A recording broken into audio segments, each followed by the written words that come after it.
Hello, honored to have this beautiful soul with me. Hi, Zoe.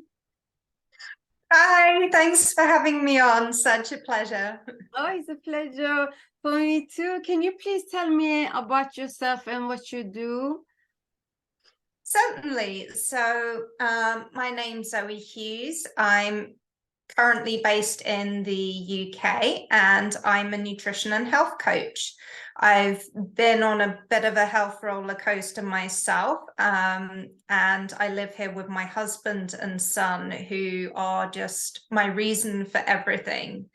I needed to be the best for them that I could, and that's really helped me just to find a life that works for me.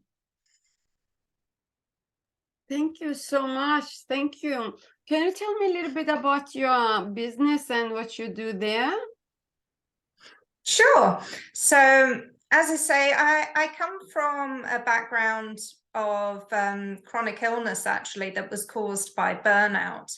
And I really had to just throw away the rule book we've been given and look at life from a starting position and go, what did I need to do to move forward here? And through prioritizing my food choices and getting into fitness in a real way and putting in place those things I needed for my mental health, I've been able to really develop my own health to somewhere that I never thought was possible. And that really lit a fire for me, just realizing what is possible through nutrition and health. So now I help other women do the same thing, just to reach that next stage, whatever that may be for them, whether they're coming from chronic health and trying to get back to somewhere healthy, or whether they're in good health and they just really want to make the most of what they've been given. Bravo, such a blessing, the thing you do. So thank you for sharing your energy and wisdom with your people. So great. Can I Thank you. can I ask you, and then what you do daily to keep your mental health in check?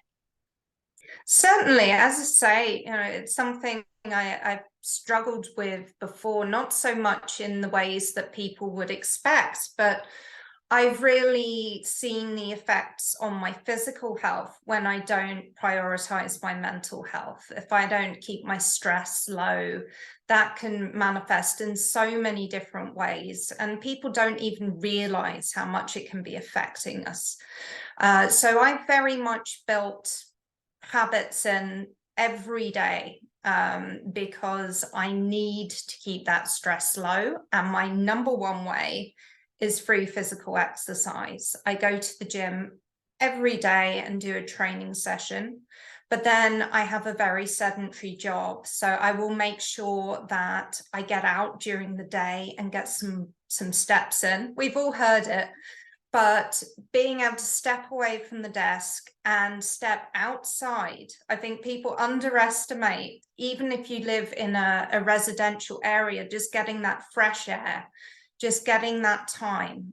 And I won't listen to a podcast. I love podcasts, but that is, there's no podcast there. I'm not on the phone. It's just me walking around my neighborhood, and you'd be amazed what your brain can unpack when you just let it be without all the distractions. So I think that is something, to be honest, I picked up during COVID when we were all locked down and you could only go out for walking. And it has become such an ingrained and crucial part now of my stress management. And it's great for my creativity as well. As I say, when you're out, you're walking, you have no idea what you're going to get. Your brain is dealing with things on one side, it's problem solving, it's just trying to put everything back into place. It's fantastic.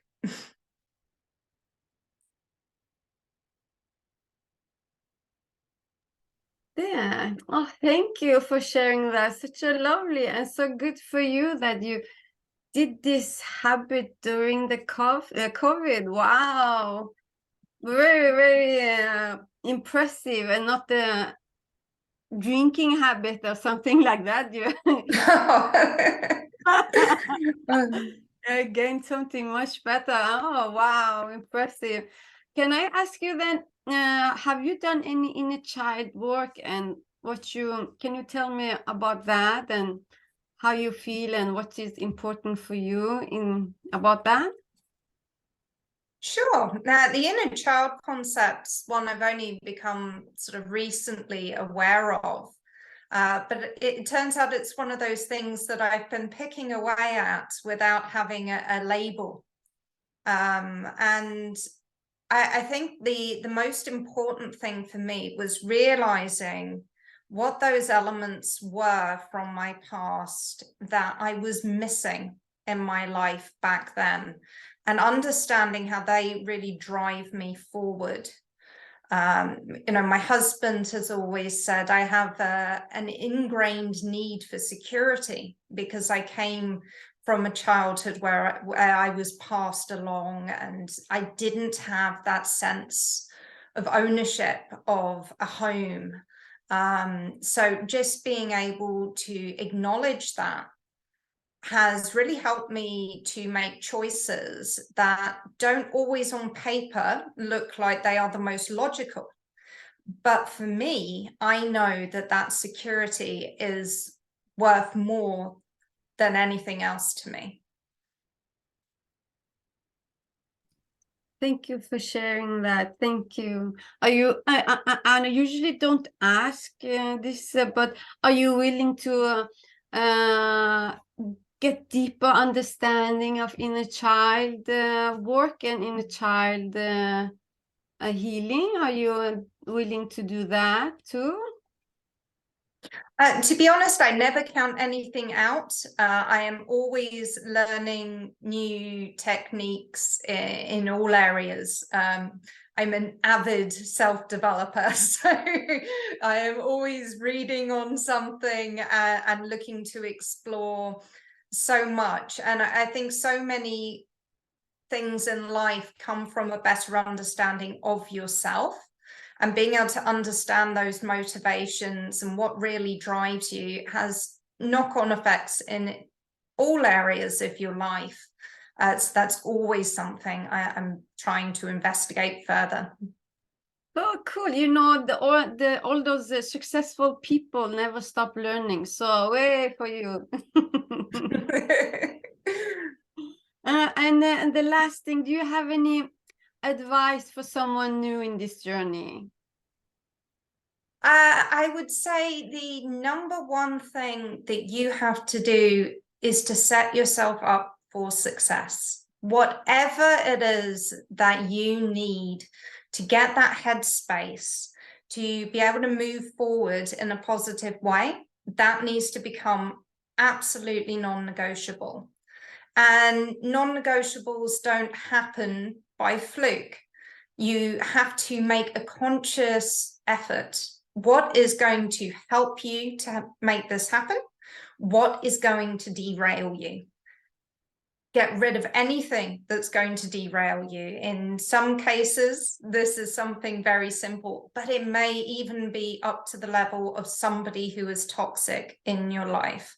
If they are going to hold you back, remove those elements and then really concentrate on creating a habit that you have to stick to. It's just so simple and straightforward. When it is that easy, then you will have no alternative. And then even when your willpower inevitably fails you, it will, then you've got that habit so ingrained, you're going to end up doing what you need to do anyway. Thank you so much, Zoe. I'm so honored to have you here and you sharing your wisdom with my audience. So thank you so much for your time and energy and your wisdom.